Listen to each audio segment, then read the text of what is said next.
முருக பக்தர்கள் அனைவருக்கும் வணக்கம். இன்னைக்கு இந்த வீடியோ பதிவில் நம்ம கந்தர் அலங்காரம் பாடல்லேருந்து 9வது பாடலை தான் பார்க்க போகிறோம். ஏற்கனவே 8 பாடல்கள் நம்ம பார்த்துருக்கோம். இப்போ 9வது பாடல். வீடியோக்குள்ளே போகிறதுக்கு முன்னாடி நம்ம வீடியோ முதல் முறையாக பார்க்குறதா இருந்தால் கண்டிப்பாக சப்ஸ்கிரைப் பண்ணிக்கோங்க. வீடியோ முடிவில் உங்களுக்கு வீடியோ பிடிச்சிருந்ததுன்னா கண்டிப்பாக லைக் பண்ணுங்கள். கமெண்ட்டில் ஓம் முருகா அப்படின்னு டைப் பண்ணுங்கள். இப்போ இந்த கந்தர் அலங்காரம் பாடலில் 9வது பாடலோட பாடல் வரிகளை நம்ம பாராயணம் செய்யலாம். தேன் என்று பாகு என்று உவமிக்க ஒணாமொழி தெய்வவள்ளி கோன் அன்று எனக்கு உபதேசித்தது ஒன்று உண்டு கூறவன்றோ வானன்று கால் அன்று தீ அன்று நீர் அன்று மண்ணும் அன்று தான் அன்று நான் அன்று அசரீரி அன்று சரீரி அன்றே. இந்த பாடலை நீங்கள் எந்த நேரத்தில் வேணாலும் எந்த ஒரு காரணத்துக்காகவும் கண்டிப்பாக பாராயணம் செய்யலாம். கந்தர் அலங்காரத்தில் வருகிற ஒவ்வொரு பாடலும் முத்து முத்தான பாடல்கள்.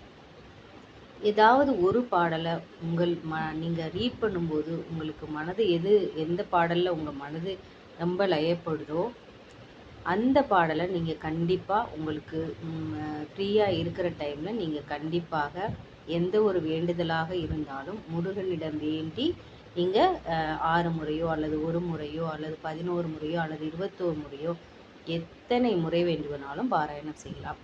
ஆனால் 108 முறை பாராயணம் செய்வது சிறப்பு. கண்டிப்பாக 108 முறை பாராயணம் செய்தால் அந்த வேண்டுதல் முருகனுடைய அருளால் நிறைவேறியே தீரும். அதை யாராலும் மறுக்க முடியாது. இது சத்தியமான வாக்கு. இப்போ இந்த பாடலுக்குரிய விளக்கத்தை காணலாம். தேன் என்றும் கற்கண்டு என்றும் ஒப்புமை சொல்வதற்கு இயலாத இனிய மொழியை உடைய தெய்வ மடந்தையாகிய வள்ளி நாயகியின் கணவராகிய திருமுருகப்பெருமான் அடியேனுக்கு குருவாக வந்து உபதேசித்து அருளிய மொய் பொருள் ஒன்று உள்ளது.